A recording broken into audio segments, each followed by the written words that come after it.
Hi everyone, my name is Leanne Vogel. I blog over at healthfulpursuit.com and you are watching the Keto Diet Podcast. We have a really great show for you today. It's episode 283 and I'm joined by my longtime friend, Leah Williamson. She's from Australia. She's a nutritional therapy practitioner. I'm so excited to talk about all the things today as it relates to stress and optimizing your ketogenic diet so you can burn more fat.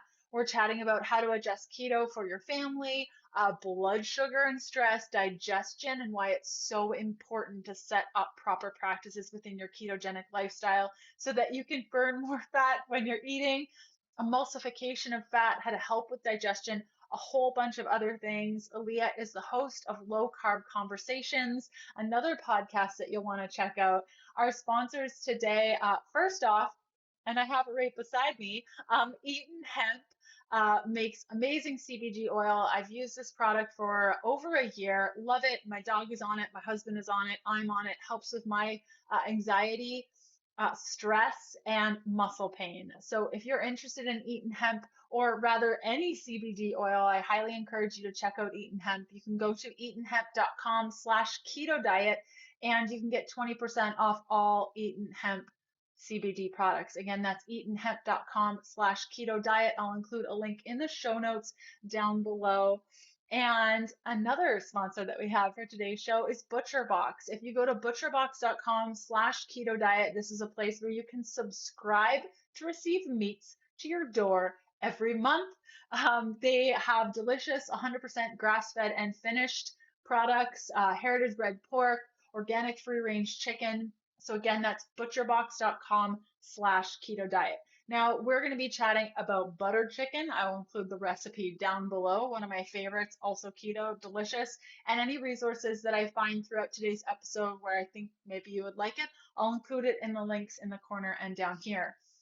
Before we get to our interview today, I thought I would ask if you have one of my books, either the Keto Diet Cookbook, or Keto for Women. If you haven't already left a review for either of these books, head on over to the website that you bought them at. Leave a review. I will take 1 star to 5 star reviews. It just helps me know what's working, what's not, and helps others find the book and whether or not it would be good for them. Okay, so without further ado, let's cut over to this interview and I'll see you over there. Yeah, thanks for coming on the show today. Thanks for having me. I'm excited to be chatting with you. Yeah, so I'd love for you to introduce yourself to our guests and tell us who you are and what you're up to, what you're passionate about, all the things.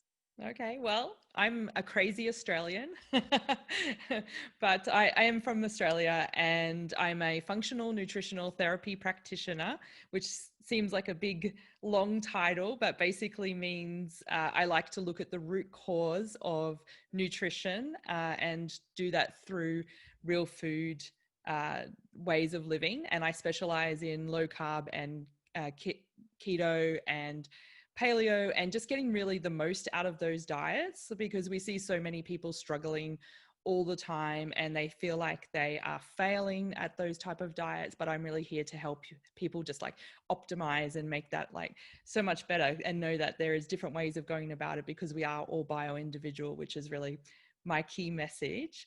I'm also an instructor for the Nutritional Therapy Association, so I instruct here in Australia and in the US, and I do my work online, which is this crazy world we live in now. So I can do everything online. So at the moment, I have like an amazing class of 70 students, and I sit here in Australia and talk to them at their afternoon in my morning, and it's just like it's unreal. It's like I love how this that there is downsides of technology, but I love the upsides of it as well, that we can really just connect with people all over the world, like us connecting now.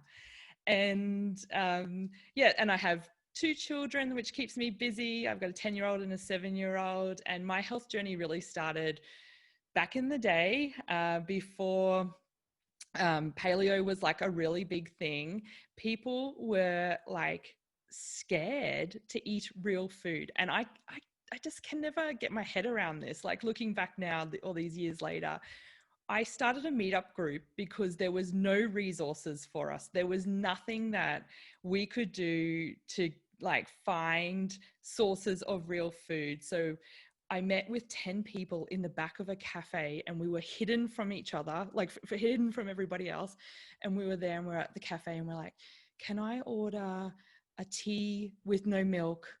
Do you have almond milk? And they're like looking at us like, almond milk, is that a thing? Like, and then we were all like pulling out things like, oh, I've got a can of coconut milk, does anyone want to share that? And like hiding it under the table, like we were like, you know, illegally smuggling things or something like that. So just this bizarre concept. But from that, that's where my passion grew, because I was like, we need to make a change about this. This is ridiculous that we're all sitting around here hidden from everybody else, talking about eating real food, not processed food, wanting to make a better world for our children, and we're hiding in the back of a cafe. And I'm sure many of your listeners have heard of Jimmy Moore, and he came to Australia and he was kind of like, you got to get out there and tell more people about this passion. So that's kind of what inspired me. I was like, well, he's saying I can get out there and do it, I'm going to get out there and do it. And that's kind of like, we grew this paleo meetup group from there, and we would meet regularly. And you know, sometimes the events, we'd have like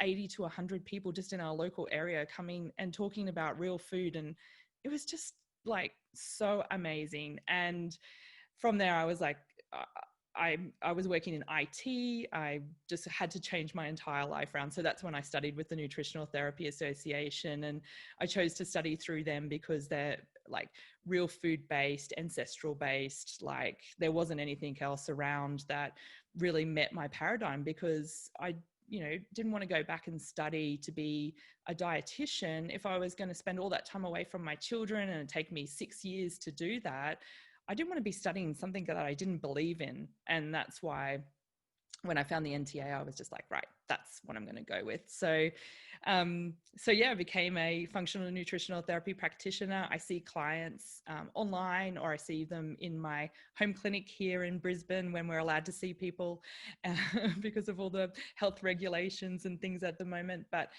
yeah, online. And yeah, I'm just like still advocating for real food. And that's always my first and foremost point, is like the basis of everything is real food. And I have a podcast too as well. I forgot to mention that, which is called Low Carb Conversations.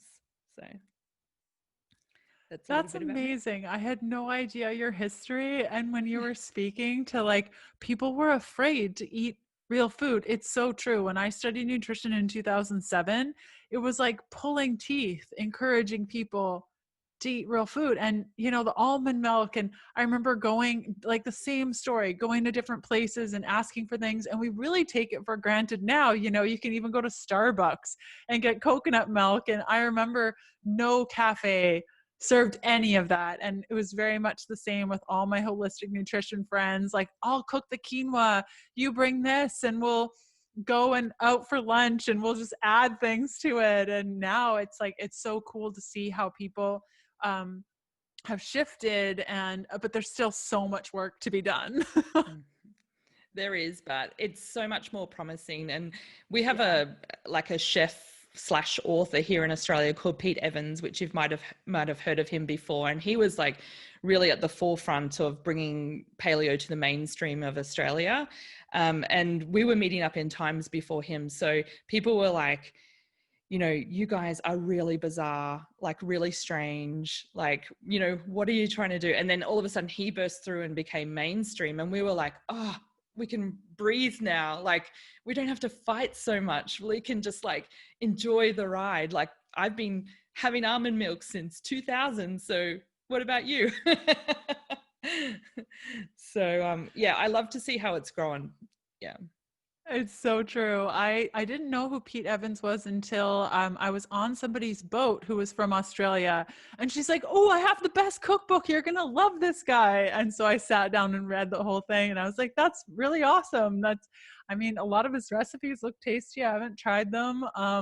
So to go back to your point about people feeling like they've failed, can we chat a little bit about where people get hung up and where you see people get stuck as it relates to keto, low carb, like where are people getting stuck? Yeah. So a lot of my clients I see, they come to you and they're first and foremost, the number one priority is they've seen that the keto diet or low carb diet can help them lose weight. And I feel like straight away that's kind of not like they're going wrong, not that they're failing. It's a good intention to have. It's a positive thing that they want to lose weight because they might have health complaints for it or whatever it might be. But I tend to say that this is not the focus of what we're coming to talk about, because once the body is in balance, once we get everything working right and optimally, the weight that you want to lose the body will naturally reset itself to whatever weight that it feels comfortable being at. And I think that a lot of people only see it as a diet. So, and I think, you can look back at probably your podcast and lots of podcasts prior about talking about this, like having that mindset around dieting. And so like, good intention to start with, but let's focus more on how much, moving away from the diet. It's not a short-term thing. This is something we're going to work out. We're going to bring the body into balance. And the way that we're going to do that is we're going to look at whatever underlying issues might be preventing you. And some of those common underlying issues could be, well, let's look at diet first. Are you eating enough real food? A lot of the keto diets that you see these days is people are substituting foods that they once had for a more keto friendly food. So I only have to come over to the US and see your Whole Foods, which I walk in there and I'm like, whoa, but it's so much packaged food. It's like, it's still, it's a better choice, but it's still not the same as eating some lovely fresh salad or some veggies or a lovely just piece of meat that you've cooked yourself on the grill or whatever it might be. So, making sure you've got enough real food in the diet, and then looking at things that can cause inflammation. So like some of the things that can cause inflammation are dairy products in some people. So a lot of the keto diets that we see, people want to load up on dairy, and let's face it, dairy tastes good. Cheese is yum, but it doesn't agree with everybody. And so where can we reduce some of those foods of inflammation that are causing issues in the body? So like if you're having coffee and cream 3 or 4 times a day, I'd likely to start there. And often clients will come to me and they know already, and they're like, you're going to take cream off me, aren't you? I'm like, your body's already telling you, you already know. So it's not me taking it from you. It's that it's not agreeing with your body. And that's kind of the approach that I take. And the other huge thing is stress and what stresses are being caused to the body. So is it external stress? I like to go through that kind of exercise of what is in your stress bucket and how high is the bucket? Is the bucket overflowing with all the different stresses? Is it external stress? Is it lifestyle stress? Is it toxicity stress, like coming from all the products that you use? Is it stress from the food that you're eating? There's just so many different stresses in our lifestyles these days. And where we can reduce some of that bucket will definitely help you be able to digest your food better, because when stress is on, our digestion stops working. It stops that signal to the brain, which stops the whole cascade of our being able to digest our foods. So there's like so many different layers there. And if you want me to talk about digestion just a little bit here in terms of being able to digest those foods. I would love, that was going to be my next question. Okay. Underlying issue, digestion, tell me the things. I'm a podcaster, so I'll probably ask myself the own questions. I know. So you just go with it. I'll be back in 30 minutes. No, I'm just kidding. Don't leave me. So digestion is like a massive area that I'm really super passionate about in relation with stress, because if we are eating the most nutrient dense, beautiful ketogenic foods, and we're eating all the lovely healthy fats and veggies and all those great foods, I could be so stressed out that I'm eating my food in a rush. I'm not digesting that properly. I could be not even getting the signal to the brain to tell me to slow down, to mindfully eat. And a good rule of thumb of knowing whether you're kind of in this state is if you're rushing at meal times? Are you rushing around at meal times? Are you just throwing food into your mouth? Do you sit down at the table and not even know what it is you've even eaten? If you don't even know what you've eaten, how it tasted, then I would say to you, you need to slow it down. And some of the best ways to do that is just taking away some of the stress at mealtime. So if you live in a family or not even live in a family, you might live in a like busy lifestyle. You might be like rushing around constantly all the time with work and commitments. Or if you've got children that are, you know, causing mealtimes, you know, usually I've got a child at my feet telling me I'm hungry, and I'm like, just give me half an hour, like, you know, just let me get dinner on the table first. So if any of that is happening, some of the ways to kind of minimize that, and we've probably heard this before though, is but like having a plan, like plan out your meals, know what's coming up, know what you're going to eat. And that definitely helps too with women who feel like they're the only one in the family wanting to eat keto and nobody else is wanting to eat in the family. Like this all ties in together. If you make a plan, I like to make my plan on Friday night. I don't really go out much. We don't go out much these days anyway. So while I'm sitting down and I'm watching a movie, I might just get out my menu planner and just start writing down a few meals. And I will try and find meals that the whole family like, but are still also keto friendly for me. So the example I love to use is we love butter chicken in our house. And Pete Evans has a great butter chicken recipe if anyone's looking for one. I'm sure you probably do too, Leanne. And so butter chicken is like, you know, like a curry. So I would just have mine with some cauliflower rice. And the kids like a bit of rice. My kids don't like any veggies whatsoever. And so I will just make a bit of rice for them.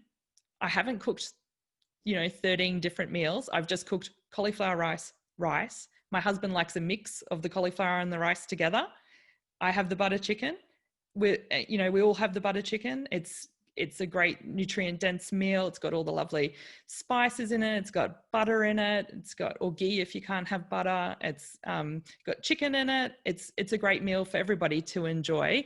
And I've only cooked one meal. And that's how I kind of set out my week. I look at what activities we have on during the week. If we've got sports in the afternoon, if we've got, we know we're not going to be home, I will just make sure that I've made an extra meal and have that ready to go. But what I've done is actually just put some thought into the week. So that's already taking some stress out of my cooking and preparation time and being in the kitchen so that I can do some of the things that I like to do. So if one of my children is saying, Mum, come and sit down with me, I can go, right, well, I know in the freezer I've got some butter chicken, and I'll just pull that out and I'm going to come and sit down and enjoy some time with my children. So just, you know, making it work through that. And then the other thing that I really love, and what I call is, and this really, really helps with digestion and getting you to slow down a bit, is what I call the ceremony of eating. And this ceremony is whatever you can make of it. So perhaps you might be a spiritual religious household. You might like even just the simple act of saying grace and being thankful for the food that you have in front of you.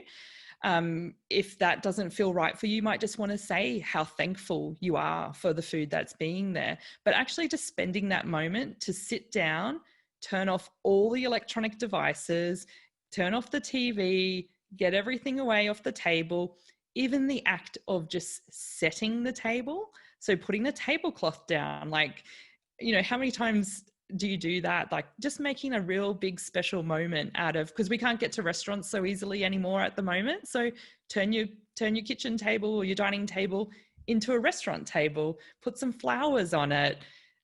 My children once drew some pictures and put them in the background. It was like we were at the beach. So in the background, they'd drawn pictures of the beach, and we're like, oh, look, we're sitting by the seaside, you know, and just having a bit of play and fun in the mealtime, and then sitting together and being present. And it's so old fashioned. It just seems like, you know, something that we would have done probably with our parents or our grandparents, but just bringing some of those values back in. They're so important because it's stopping, taking the time, taking a breath, relaxing, which stimulates the digestion, which helps us to prepare for eating. I love all of your tips. And I can tell you over the last couple of months, actually, ever since I got the CGM, I've noticed how quickly I eat. Like, as I'm preparing food, I'll put in what I've eaten and I'll get everything set up. And then within 2 minutes, it's all gone.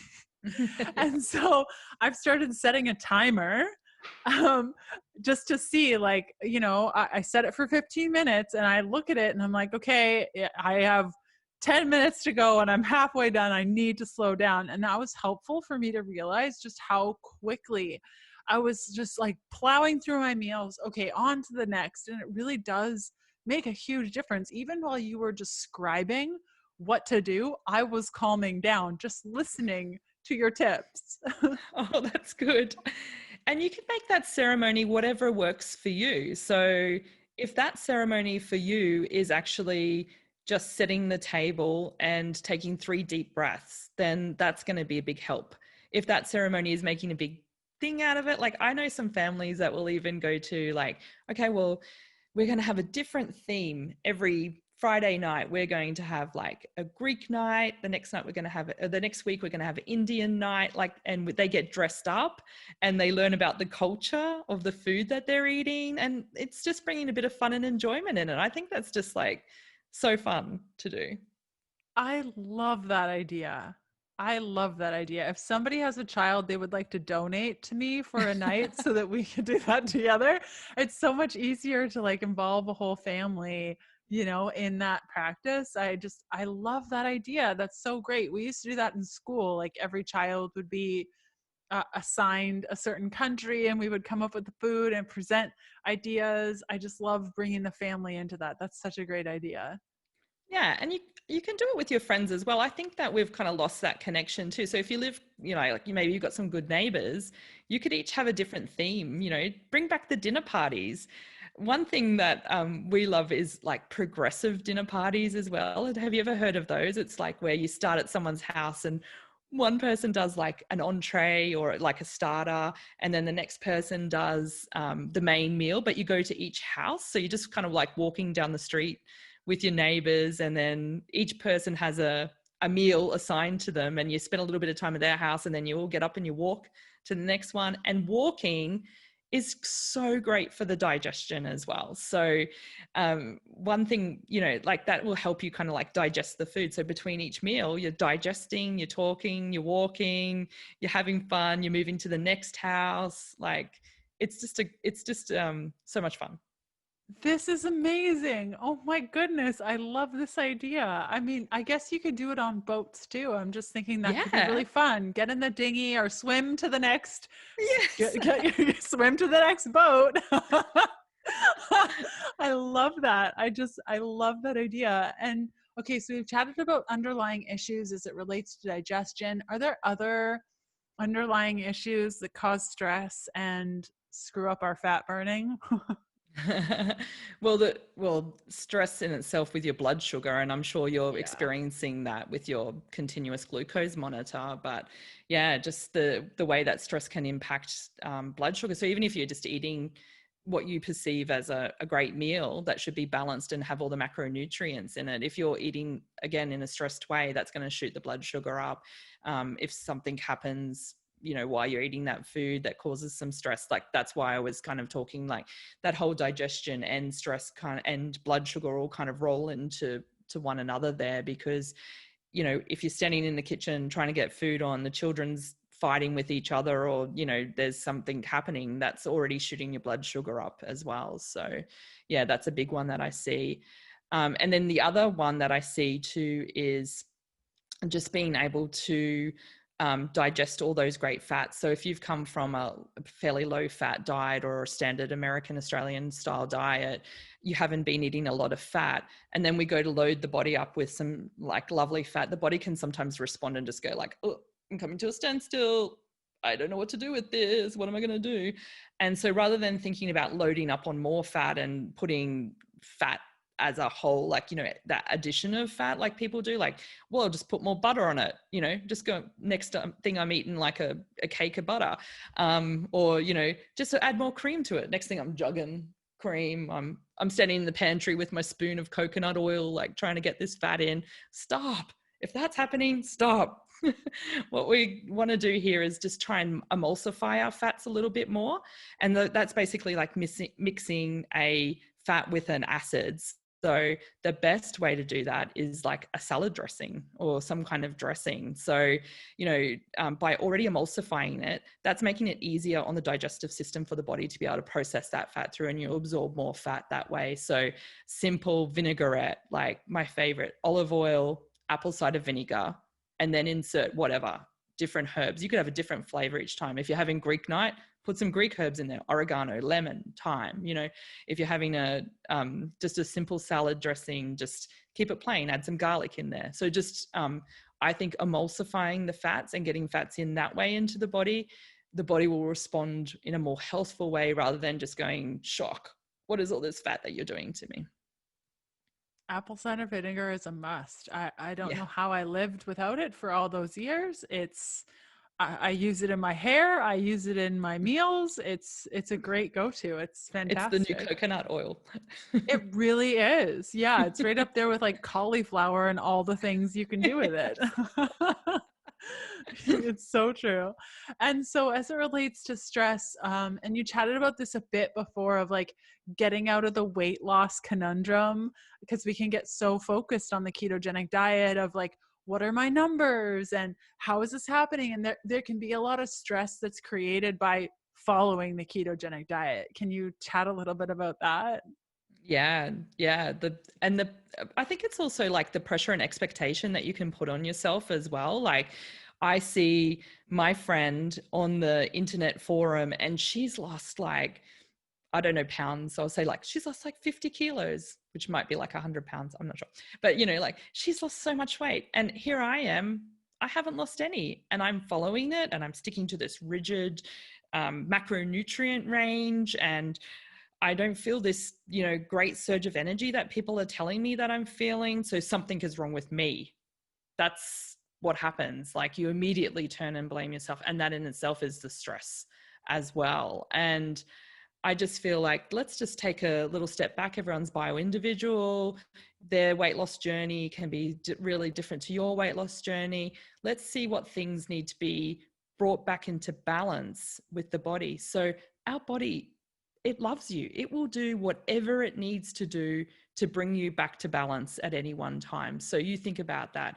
You think about when you eat a high sugary carbohydrate meal, your blood sugar is going to surge up. And because your body loves you, it's going to bring that back down into balance for you. It's going to bring that blood sugar back down. And when it does bring it back down, it might dip it a bit low because that's what it's designed to do, because it's sent all its resources out to you. And then you're going to feel a bit of, oh, okay, what's happening here? But that's the body working for you. That's not something wrong with you. Your body's doing what you wanted it to do. It's trying to help regulate your blood sugar there. And if you keep doing that over and over all the time to it, things are going to wear out. It's got to draw resources from one area to pull in to help another area. And then something's going to become inflamed because it hasn't sent the resources over there. And over time, our organs start to wear out a little bit. Our body starts to slow down a little bit. And then we end up with diseases of inflammation, diseases like, obesity and diabetes. And so what we want to do is really like fuel our body the right way, take out the stress of that, and just really help our body to help it when we're trying to bring back into balance. Like we're trying to give it the best chance that it can do rather than flooding it and making it use all its resources all the time. And from there, you will find that things will start to come back into balance. My weight will regulate. I don't have all those stresses that I once have. I'm, trying to minimize the hamster wheel that's happening constantly all the time. And you'll find that you'll have more energy and you'll start to feel more healthful, basically. Did that answer your question? It does. And I think to your comparison note, it's very easy to look on Instagram and be like, oh, this person's lost this much and I haven't, and they're having success. I always remind myself of, you don't know what's going on the inside. The outside isn't always a good indicator of what's happening on the inside. And all of us come to this eating style specifically because of different reasons. And I've done so much healing for my body over the last 6 years, but my body kind of looks the same-ish. I mean, my skin definitely glows a lot more than it did before, and those sorts of things. But my weight hasn't really changed all that much, especially when I'm prioritizing my health. But like, I got my period back. And although Yeah. you don't see that in a picture, that's a really big deal. Definitely. And I could not agree more with that. Like, let's look at other factors. Let's look at your, some people might be into their health markers. Like, you might actually have seen that through this journey, even though your body still looks the same, or, in a way that, it's wanting to look. You might, in the inside, your health markers might be awesome. You might be able to now eat something that is like a chickpea or a date and not affect your blood sugar regulation, where before you could just look at a date and you'd be like, oh my gosh, my blood sugar's already through the roof. So let's look at those other factors than always using weight as a indicator of what's happening in your body, because that's not always the right way to look at it, I feel. I couldn't agree with you more. And I've actually started playing around with chickpeas and I'm having a great time. Just like now I can handle beans where I couldn't before. And that's been really fun and doesn't really do much to my body, but also helps with my digestion quite a lot. So it's so fun also to see that over time, what you need at the very beginning of your journey is very different than what you need on year 1 and year 6 and year 10 and year 20. And I think a lot of people lose focus and they look at others of like, well, how come I don't have that? And we lose sight of the fact that a lot of this stuff takes time. Like, this process takes time. What are your thoughts on the time aspect? Oh yeah, I agree totally. And like you were saying, as you progress and things change, your diet will change and evolve as well. And some things that you might not have been able to eat before, you might be able to bring those back in and they have no impact to you whatsoever. But yeah, it's not a quick fix. Like, a lot of people just think, I'm going to just do the keto diet. And I use that word diet, and it's going to be 21 days and I'm going to be a new person. That's 21 days is the intro, I would say. It's helping you get in there. It's helping you set that foundation. It's setting you up for success. And then we continue on. And then it takes whatever time it needs to take from there. And then we evolve and then we add things in and we experiment and we try different things. And even as you age, I found that my diet that I'm eating now, the food that I'm using to fuel me at 42 is so much different to 32. And I've had to, change some things around for heading into perimenopausal and menopause, because my hormones are changing now. I'm having different experiences. So I'm not eating the same kind of things that I was eating before. And certainly I look back on my first days of studying out of paleo, and I was baking a lot of cakes and a lot of almond meal back in those days. And I certainly know that now that does not agree with me. Like, I eat some, like, if I ate something that had so much almond meal in it, I just sit there and I just feel heavy and doesn't do anything for me. While it tastes yummy, it's not, not serving me anymore. And so that's what I'm looking for as I'm progressing and looking at my bio-individual approach. I'm looking at what foods serve me and what foods don't serve me. I'm not looking at them as good or bad. I can't eat that because it's not paleo or keto. I'm looking at it as what works best to fuel my body and make me feel energetic and healthful and vibrant.